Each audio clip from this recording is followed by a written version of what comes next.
Well, the state budget process hit a big snag in Concord today. Attempts to resolve a funding shortfall at the Department of Transportation with a gas tax went nowhere this morning, and that is sending the House Finance Committee back to the drawing board.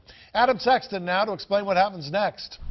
Well, Tom, for now, the House Finance Committee is expected to reconvene tomorrow morning at 11 a.m., and they are expected to have some answers for the budget problems that exist right now. But there are still questions about whether the overall budget can eventually pass the House floor.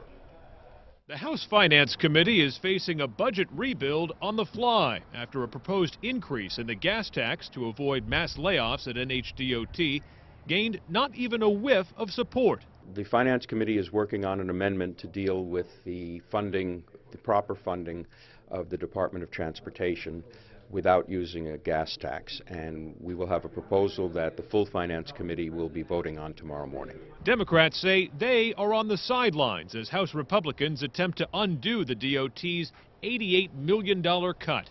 They have not approached us about making those kinds of changes, so I think that they must be going the other way.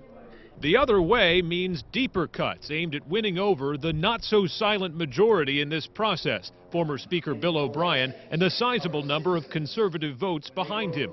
Reps say likely targets for reduction include the university system and the Departments of Health and Human Services and Safety.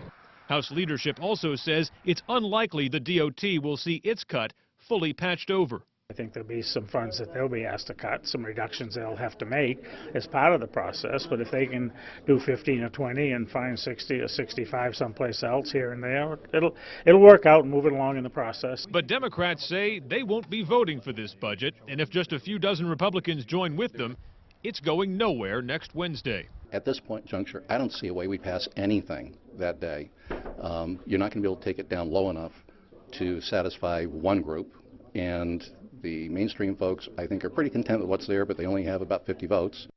While the House could be sailing into some relatively uncharted waters here, over in the Senate, they've kind of shrugged at all of these problems. The majority leader telling us last week that they will be starting their own budget from scratch. Reporting live in the newsroom, Adam Sexton, WMUR News 9.